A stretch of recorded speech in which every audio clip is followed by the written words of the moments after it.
Yeah, I'm Ed from Ancient. Hang on one second. Okay, go right ahead. I'm Ed from Ancient Tree Drums. And several years ago, I discovered some really interesting lumber. I had a fraternity brother who was harvesting first growth heart pine and heart cypress that's been river recovered. It's been laying at the river bottom for between 100 and 150 years. And when it was originally harvested, the trees were anywhere between 400 to 1,000 years old. Huh.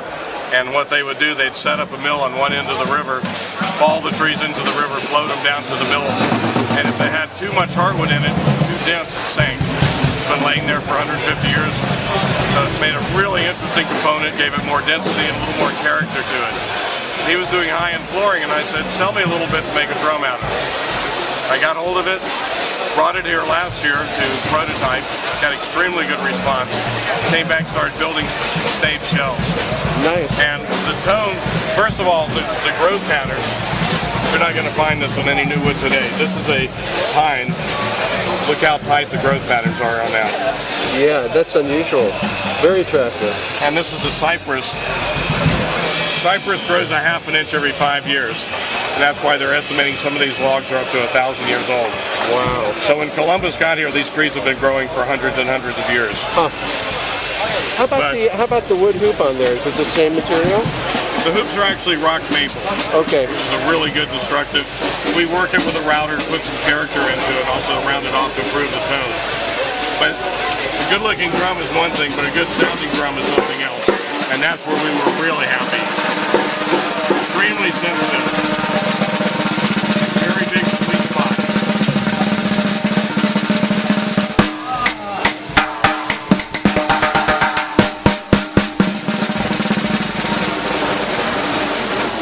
Nice, yeah, very much. Every drum has its own signature. Every drum has a little different flavor to it. So how many types of wood have you found so far? Well, the main wood that we're doing that's river recovered is cypress, hard cypress, and hard pine. Then we're also segmenting the line with Florida wild cherry. And is that what I see behind you there? Florida wild cherry is here. Okay. This is not river recovered, yeah, but it's an absolutely drop-dead gorgeous wood. It sure is. And cherry always has a beautiful tone to it. Yeah. Yeah. And you're doing all block shelf construction, right? Everything we're doing is stave. I'm sorry, stave, yeah. Stave or block, whichever you prefer to call it. And I'm a dinosaur. I do it with a router on a threaded rod. Huh, wow. And so basically I set up a little Lazy Susan, it has a handle that fits in. One motor is my left hand, the other motor is my right hand. Yeah. I very slowly bring the router up by turning it as I'm turning this. Takes about 25 to 30 minutes to work all the way up. That I set it on the inside, did the same thing. What do we have? What do we have here? What is this? This is the most unusual piece I have. This is river recovered hard curly pine. Huh. And curly pine is extremely rare. But it also has an amazing sound to it. You're nice really right. overtones. Each of these drums has its own sonic identity. Completely different. Yeah. So what we do when our customer's interested in a drum, we start setting up the drum stand, bring each one over, and we found that everyone has their own touch. Yeah. The guy we sold yesterday said, I've never heard anything like this. This is my drum. I didn't even know this was my drum. Now I noticed this sort of distressed look on a lot of the hardware on there. Is that something you've done personally? Actually, these are custom made for me by Ego in Oregon. I'm trying to keep everything I can in the U.S. And because of the uniqueness of the wood, this is a copper veining powder coating. And so we did that to kind of go into it. We have two models, one called the Conquistador and one called the Architect. Is the difference between those two styles the hardware? The hardware and also the wood. The pine is the Conquistador. Oh, I see. Okay. And the reason I call it the Architect is Cypress and Frank Lloyd Wright's favorite wood to work with. Huh. Okay. So I honored him with a name. That's interesting. Yeah. And then we're also doing other woods according to what our customer likes. We have some southern walnut. We have a purple heart. Let's take a look.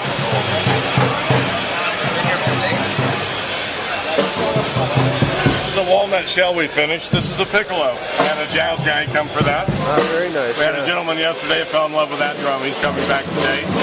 Okay. Most of my finishes are a hand lacquer finish, but I've also do a high gloss. So is this purple heart here? Right.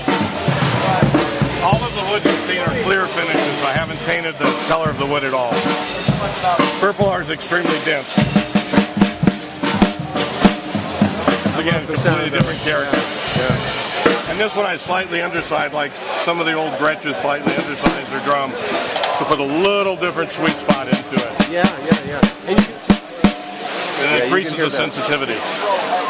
And we have some more pine here. Is that what that's? This is another heart pine. This is another heart pine. This is a cherry. Oh, nice.